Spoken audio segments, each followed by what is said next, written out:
Hello, everybody, and welcome back to Exposing Human Trafficking. I'm glad that you like to hear these videos about what happened and where. I'm going to put a link in the description box below. It's a picture that I took of Brad. It was July 18th, 1989. I don't know, about maybe 10:30, 11 o'clock in the morning. This was on Lemner Street. My older stepbrother, George Bermudez Jr., he lived like about, I don't know, 2 or 3 townhouses down from where Brad was staying. He was couch surfing with a family. It was a bunch of guys, but there was a mom, and I think there was a dad. Supposedly, this was his story, okay? His story was that he broke up with his girlfriend, Elizabeth Davis, or Davies, I'm not sure how her name is said, that she threw him out because he couldn't get famous. And supposedly, Ellen DeGeneres said she was having an affair with her, that while Brad was at work at El Pollo Loco, Ellen DeGeneres told me that she spent time entertaining her. I think only Elizabeth Davis was the only famous one. Ellen was not famous. I met her at Melissa Etheridge's pool party, and there was a video about that, titled Ellen Degenerate or something, on my channel.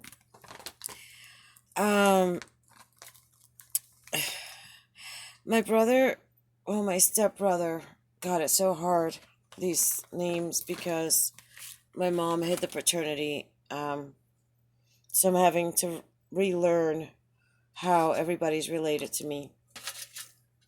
He had been starving me.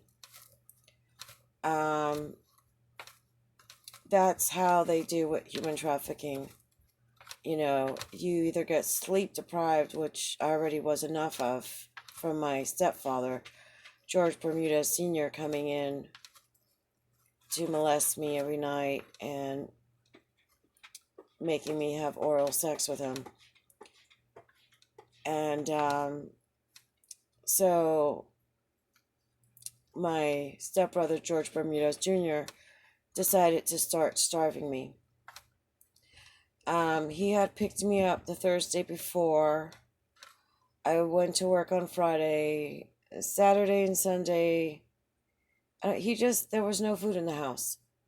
He had a pack of hot dogs, which was, there because he needed them for his hot dog cart, so that he could get girls. He only took out like 2 hot dogs a night.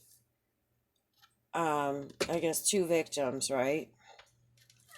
And I kept asking him, how are you making money only taking like 2 hot dogs? Because he told me he sold hot dogs outside of the bars. And that with that, he had been able to buy his pickup truck in 1 year. I did not know what he was doing. Well, when I had met Brad the day before at the pool, I was crying, but now I see different.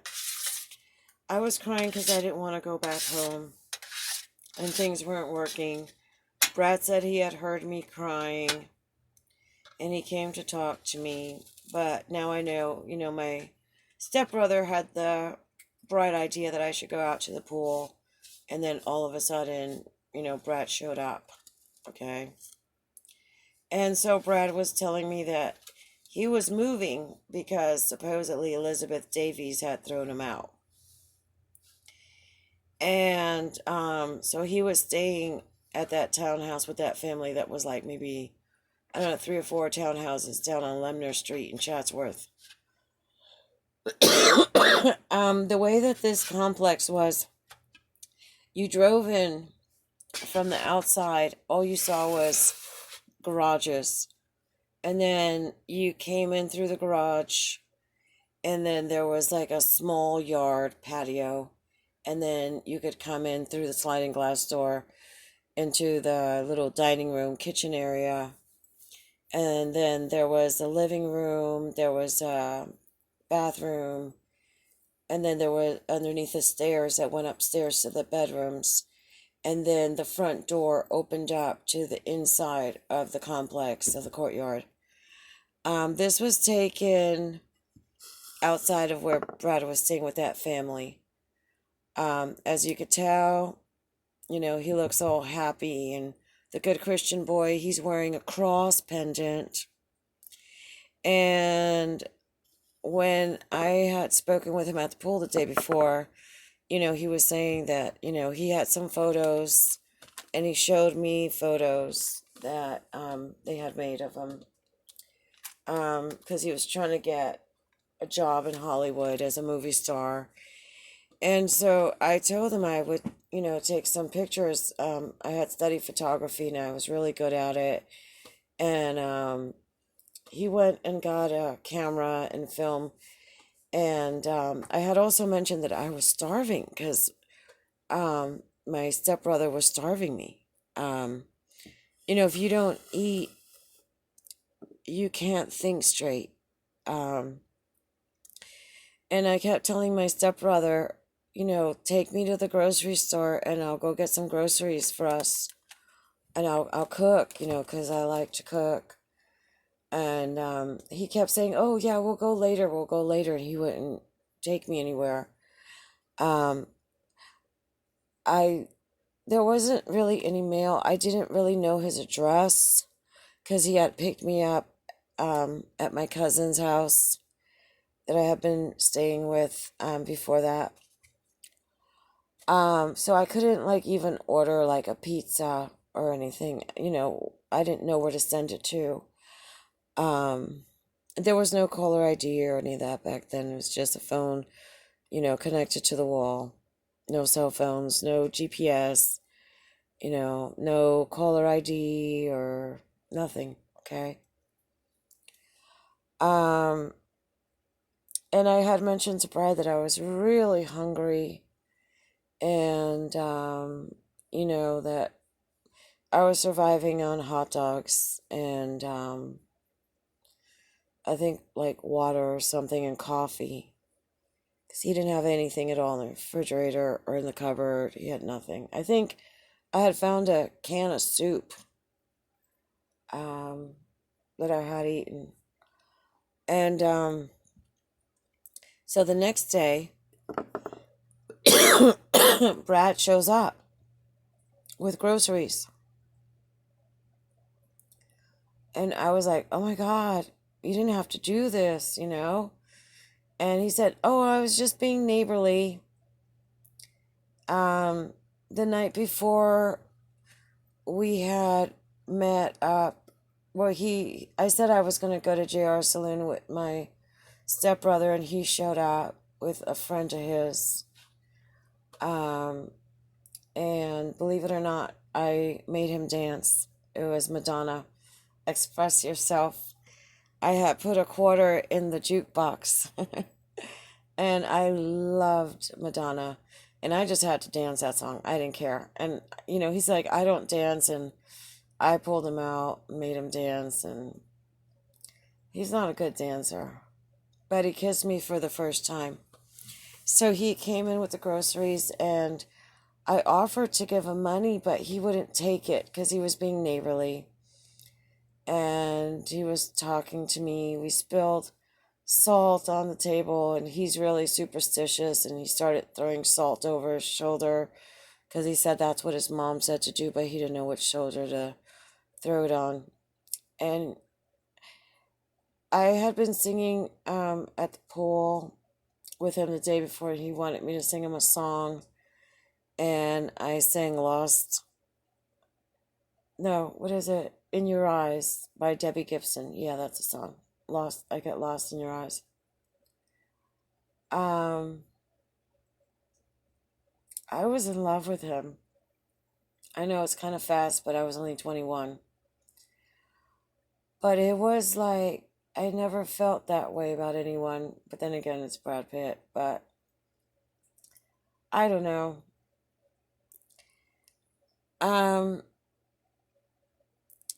I was sitting on his lap and I was kissing him. And if you take that picture and you um, zoom in, you're going to see all these red splotches on his face. Those are my lipstick marks on him. And if you look in his hair, there's ashes. That's from my cigarette. And those sunglasses are my sunglasses. I always like to wear those. I think they call them aviators. I used to call them, Tom Cruise Top Gun sunglasses. And, to this day, I always wear them. I just love them. They were the kick-ass thing in the 80s. All the heavy metal rock and roll people wore them. They were the cool thing to wear. And I took that picture. He's standing with his friend, but these pictures, they're his, okay? They came off of his camera, and I guess he's been uploading them because I don't know how they got up there because it was his camera. And his friend had a shirt from a local university, and his friend has red hair. And he told me, I'm trying to remember his friend's name, but he told me that his friend was studying to do makeup. That same friend was with him in Taos. I'll have to leave that in another video because, well, let me see how much time I've got. I don't really have that much time on that one. On this one, it's going to be a little complicated to go into. But that guy does makeup for him. And I believe he's the one who is doing the makeup and the disguises for my stepbrother and for Brad so that they would not be recognized in Taos, especially by me. He cut that guy out of the picture. Why? I don't know.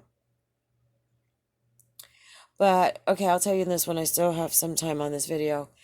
The day after karaoke at the Alley Cantina in Taos, New Mexico, which was October 25th, 2018, I was out busking. And, I'm not paying attention to anybody. I'm just trying to earn a Happy Meal and put some fuel in my vehicle, right? I'm just earning a living. I'm just working. I'm trying to see what songs work, so that I can, when I do my next show, I know what songs to pull out. And I was singing, and then all of a sudden, Brad comes by, and he's like, I don't have any cash. All I have is plastic. And I'm like, it's all right. It's all right. He's like, well, you sound really good today. And I'm like, well, thank you. He's like, but, so again, interrupting my song, but whatever, okay? So across from where I was sitting is where the men's and women's public bathrooms are. And his other friend, I'll post another picture. This is another one of his friends that raped me, and there's a video on the porn site of him raping me, and it was doctored up where I'm telling them stop it, and they cut out the word stop, and so you just see me saying it, because it was obviously a rape. So that guy really hates me, and he's like one of Brad's best friends from university in Missouri. And he goes and he screams at Brad Pitt. He goes, Pitbull, get over here. And of course, Brad Pitt, like a little wuss, he runs into the men's bathroom, and that's when I hear the fighting and screaming. And he's like, she can't recognize me with all this. I gotta take it off. I'm just gonna go out there. And you hear, you can't go out there like that. and I need $1. I need $1 to put in her hat. And they're like, okay, here's $1. And that redheaded friend of his was outside watching. And they were screaming so loud that I was like, I was listening. I kind of stopped singing and I was listening because I was being nosy. I was like, what is up with these men? And then you could hear out of the men's room, well, what about Angie? And he was like, I don't care. I want to marry her. And then it was like, what about the HIV? He's like, I don't care. I'm on antivirals. And I was like, that's that weird hippie dude again.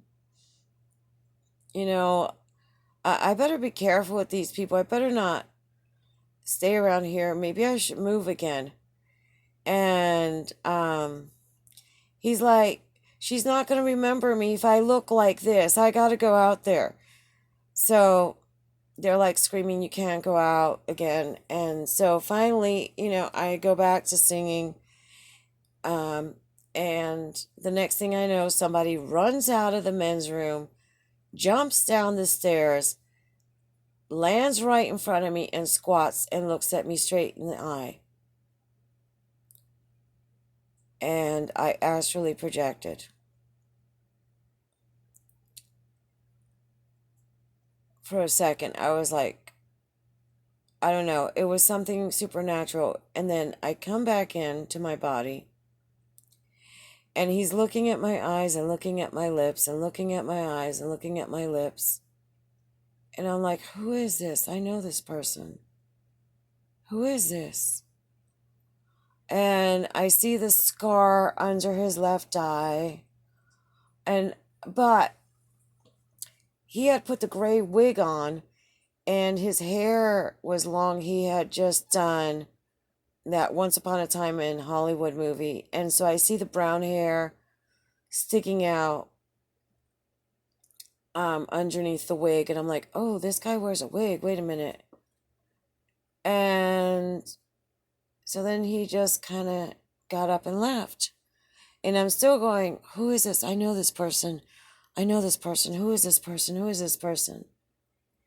And then as he walks away, I go, oh, that's Brad Pitt. Huh, he likes my music. And then I was like, I wonder what he wants with my ass. Little did I know that he wanted my ass to finish the ritual. I thought that mess was over. But apparently it wasn't. So if you like it, go ahead and give it a thumbs up. Comment down below. Subscribe if you haven't. Click that notification bell. And share. So that there's not one more victim of human trafficking. Anybody that's been victimized, Brad usually travels with that guy with the black hair. I'll find a picture. I'll make a video of him. That's his best friend from college. And I'll see if I can't find the redheaded guy that does their makeup. But he usually has 4 other guys with him. There's also a Spanish guy that was his friend from Chatsworth. And then there's an Italian mafioso looking guy. So you could have seen any of those guys along with my stepbrother and Tom Hickey if you were one of the victims. All right. Thanks and be safe.